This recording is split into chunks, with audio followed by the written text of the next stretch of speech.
Salut à toi, c'est Antoine de Get Up and Be Happy. Aujourd'hui, je suis avec Stéphane. Salut Stéphane. Salut Antoine. Alors Stéphane, c'est un ami à moi qu'on s'est rencontré il y a quelques semaines. Il voulait absolument partager son parcours et le fait de sortir, d'oser sortir de sa zone de confort. Alors du coup, je me suis dit, il faut faire une petite interview de Stéphane qui va être très très intéressante.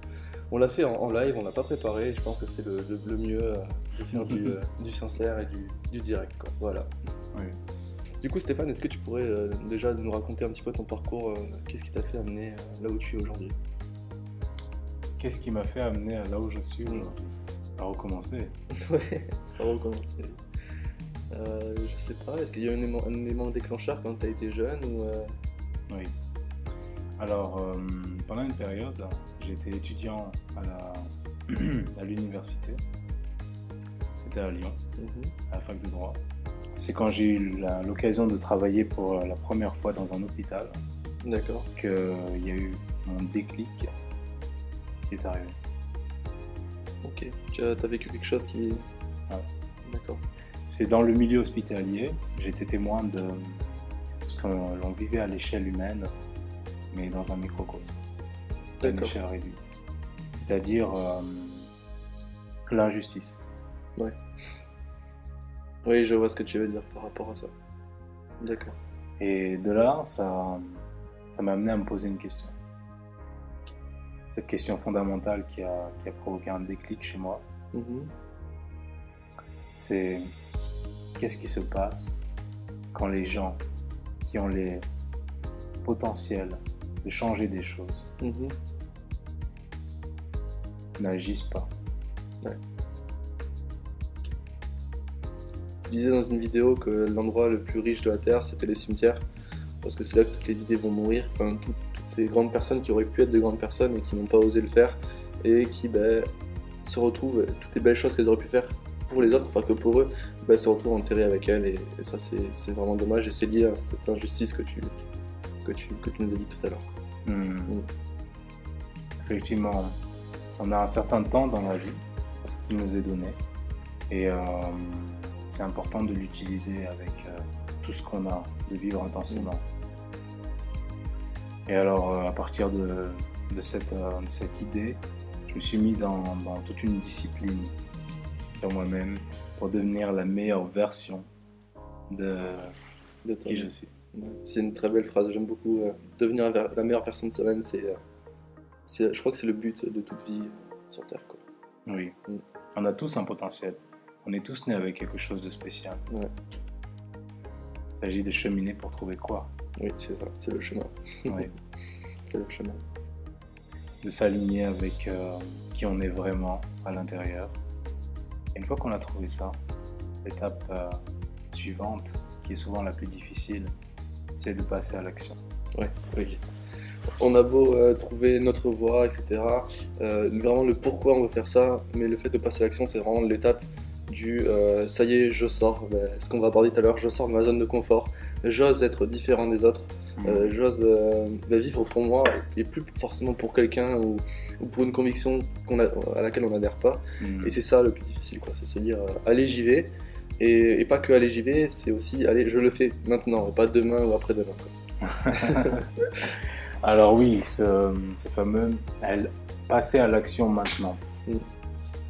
Ne pas attendre la permission des autres. Exact. Oui. C'est directement en lien avec la confiance en soi. Et la confiance en soi, il n'y a pas de secret. Ouais. C'est pas évident à atteindre, mais c'est à cause du système dans lequel on vit.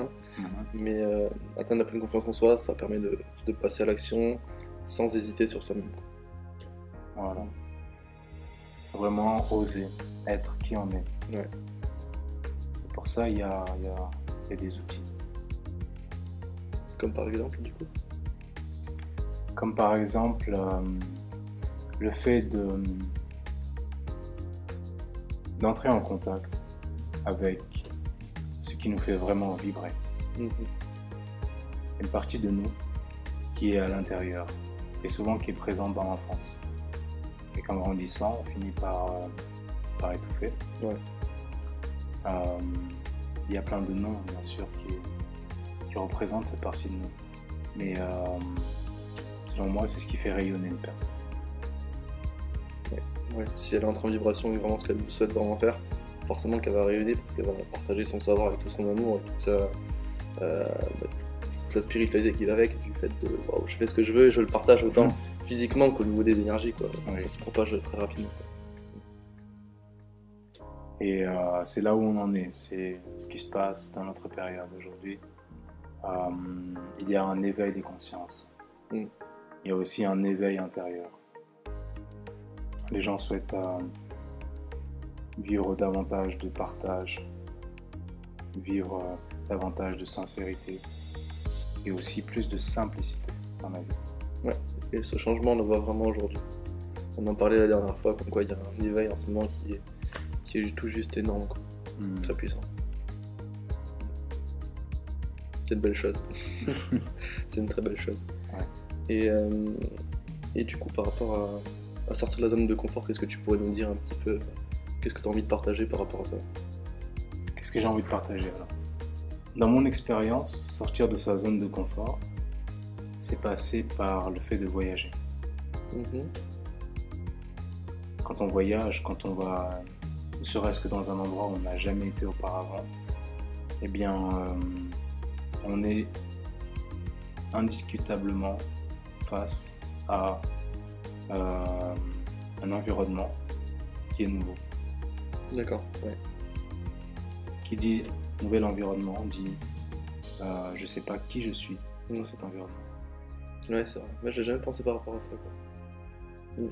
Et le fait d'être dans cette mouvance, au milieu d'être perdu en fait quelque part, dès qu'on va dans un nouveau lieu et qu'on ne connaît pas, il y a des repères qu'on n'a plus. Et on se sent justement, qu'est-ce qui se passe, qu'est-ce qui va arriver? Eh bien, c'est à partir de là en fait qu'on commence à se trouver. D'accord. C'est pour ça que les retraites sont très puissantes, quoi. Notamment. De dire, je me mets un petit peu à l'écart, je me déconnecte du monde, avec moi-même ou avec un proche qui est très fort. Et c'est là qu'on se redécouvre parce qu'on perd tous ces repères qui nous ont un petit peu enfermés à l'intérieur de nous-mêmes, quoi. Qui nous... On dirait une pression qu'il y a en fait extérieure, et là en fait tu t'en libères. Au début c'est sûr, comme tu dis, c'est difficile parce qu'on n'a plus aucun repère, et c'est surtout du fait de mais qu'est-ce que je vais faire. Et finalement très vite tu retournes dans plus ou moins ton état naturel et plus spirituel, parce que tu vas commencer à t'écouter, tu vas commencer à écouter la nature qui est autour de toi pour retrouver des repères. C'est ce que je pense par rapport à ça. Tu me dis si c'est ok ou pas. Alors je te dis, c'est exactement ça. D'accord. Ce qui se passe, c'est que tu es obligé de compter sur tes propres ressources.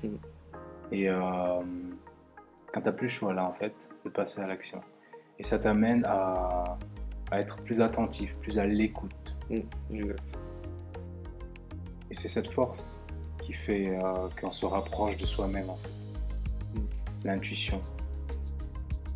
Écouter notre ressenti. Et du coup, par rapport à... On va rentrer un petit peu plus dans le vif du sujet. Par rapport à sortir de sa zone de confort, quand on veut entreprendre quelque chose, qu'on veut vouloir être différent des autres et réaliser ce que notre cœur a envie de réaliser, que ce soit entreprendre en entreprise, autant en spiritualité ou en faisant un partage aux autres via des séminaires ou des vidéos, etc.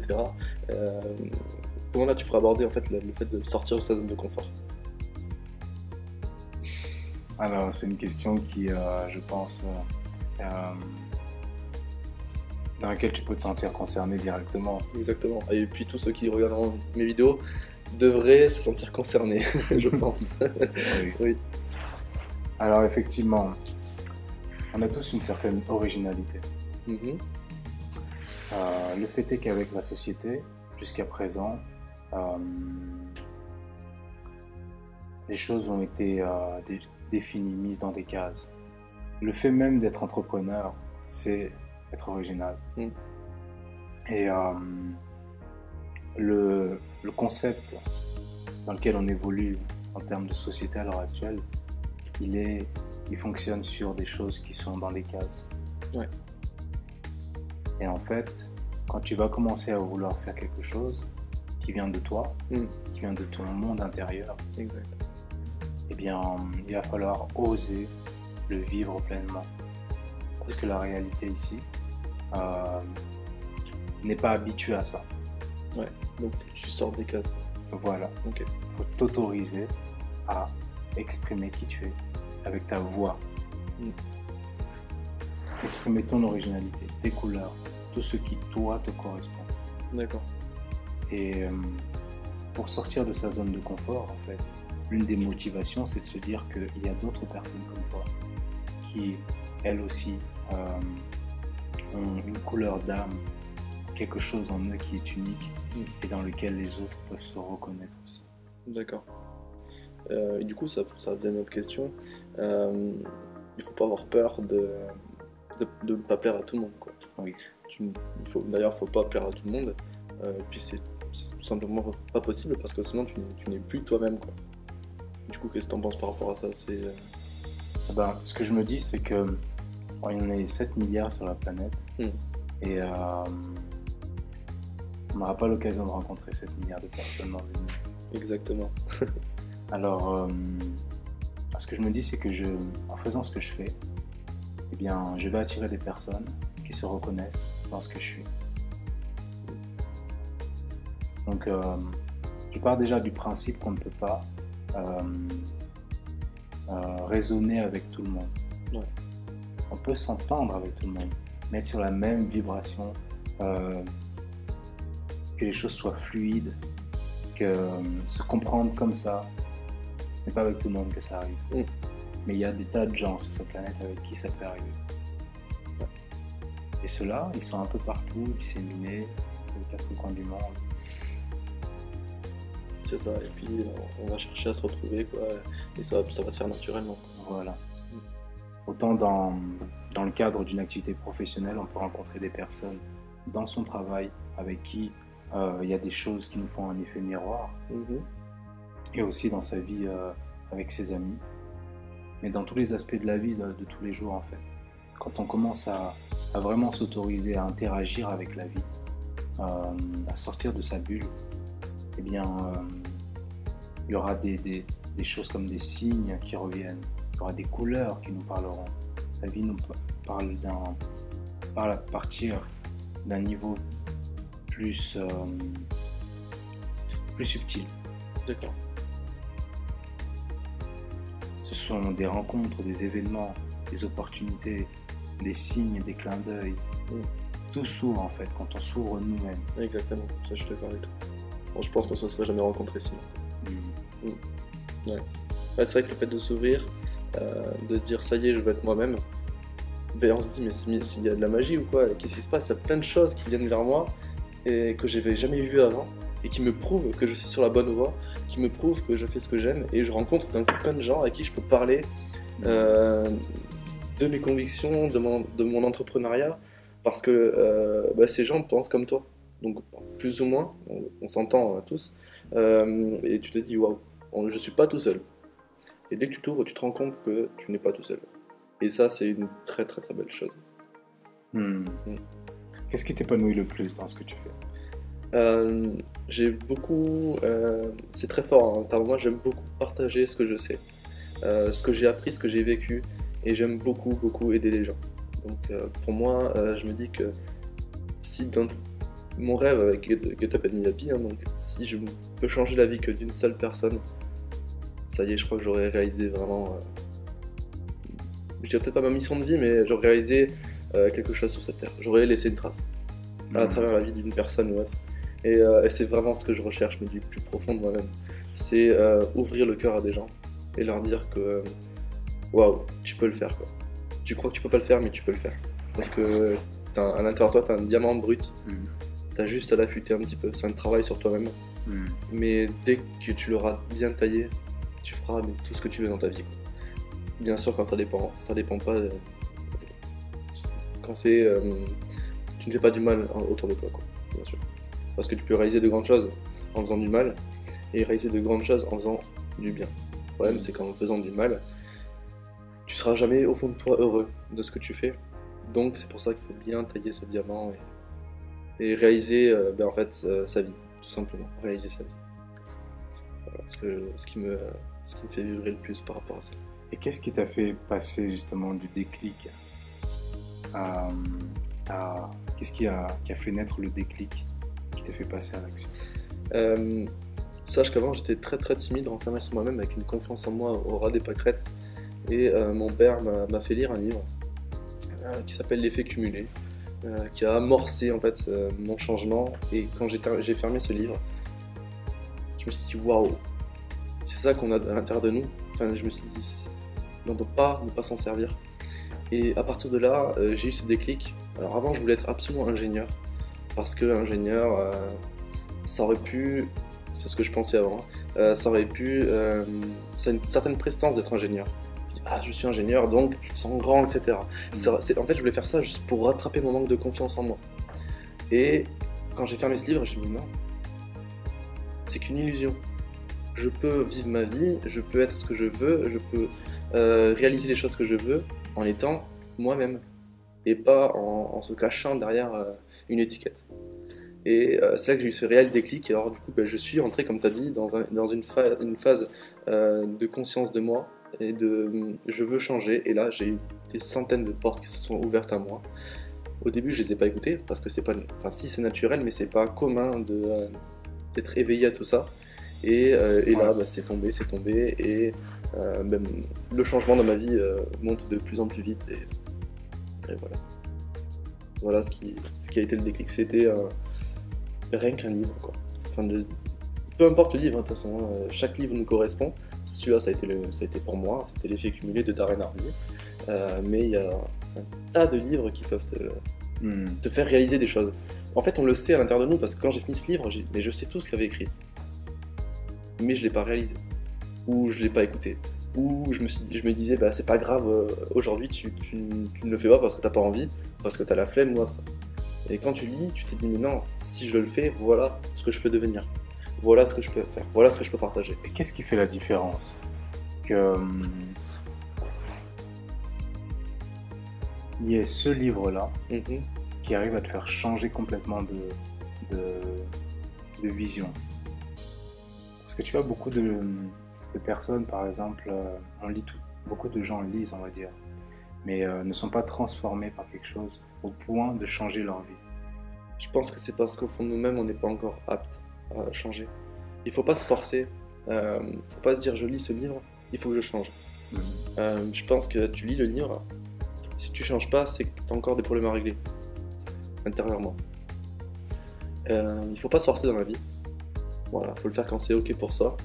Et je pense que je l'ai lu dans une période très difficile, hein, ce livre. Donc j'avais ce besoin de changer. Mais il me l'aurait peut-être fait lire un an avant, où j'étais encore, il faut que je sois ingénieur, il faut que je sois ingénieur. J'aurais dit, ok, c'est bien, mais j'ai appris quelque chose, mais je sais pas, ça n'a pas collé avec moi-même. Donc c'est pas grave si on lit des livres et qu'on passe pas à l'action. C'est parce qu'il y a encore un travail à faire, faut pas se forcer. Enfin, c'est comme ça que je le vois, et si toi c'est ok aussi. Alors, ouais, ça, c'est carrément en lien avec ma manière de voir aussi. D'accord. Car quand on est prêt, c'est là que les choses s'ouvrent. C'est là que les robinets en fait s'ouvrent dans notre vie. Exactement, je suis d'accord avec toi. Tout le cheminement qu'on fait en fait, il n'y a rien qui est laissé au hasard. Même les petits gestes du quotidien, c'est ce qui nous prépare. Je mise beaucoup sur le sourire. C'est un petit geste qui est gratuit, qui envoie tellement d'amour et de compassion autour de soi. C'est un petit geste, comme tu dis, c'est un geste d'ouverture, parce que je pense que quand tu te mets à sourire, c'est que déjà tu t'aimes, tu aimes la vie et tu aimes les autres. Et ça, il y en a beaucoup qui le font pas. Enfin, des fois, je sais pas si tu as remarqué, mais rien que quand tu vas au magasin, tu arrives à la caisse, les gens, bonjour.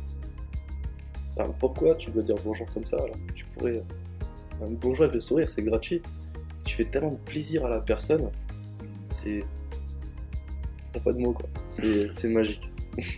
Et c'est, comme tu dis, un petit geste, quoi. Alors, la question de savoir pourquoi est-ce que c'est pas facile, j'essaie de faire de la musculation en souriant. Mhm. Tu vois, de soulever des haltères en souriant. Ouais, tu m'en avais parlé un petit peu. C'est énorme, on n'y pense pas, mais je pense que ça va être. Je te laisse en parler. Ouais. Et alors, ce que je me suis dit au début, c'était comment est-ce que je peux regarder le sourire et en même temps. Ouais, en baver quoi. Voilà. Ouais. Et ben en fait, non.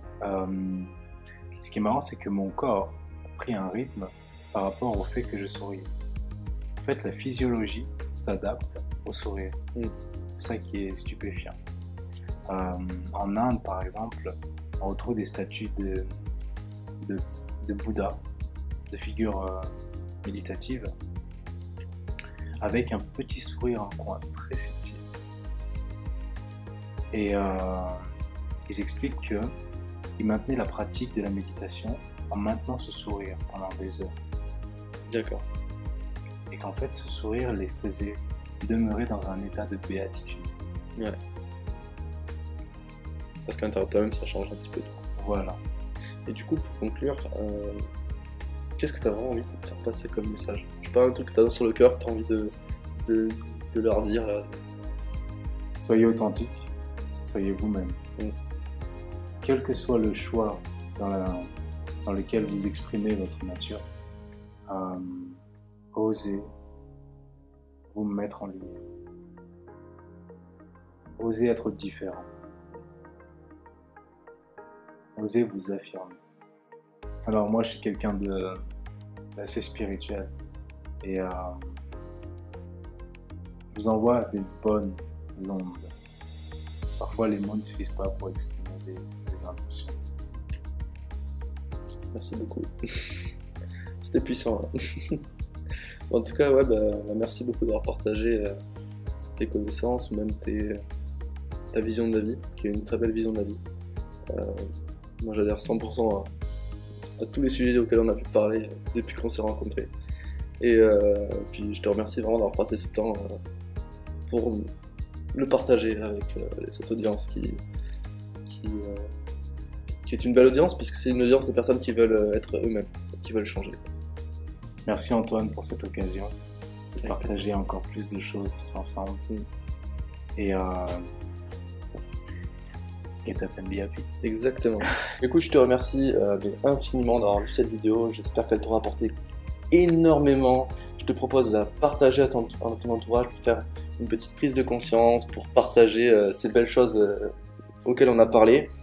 Je te propose de commenter ton ressenti, etc. et de donner des idées de futures vidéos. Mais n'oublie surtout pas de me suivre sur tous les réseaux sociaux, Instagram, Twitter, Facebook, Snapchat. Et sur Facebook, sache que je fais une vidéo par jour où je donne une petite astuce, un petit ressenti ou une histoire pour t'aider à évoluer. Je te dis à très vite. Ciao. Ciao. Et n'oublie surtout pas que tu es extraordinaire.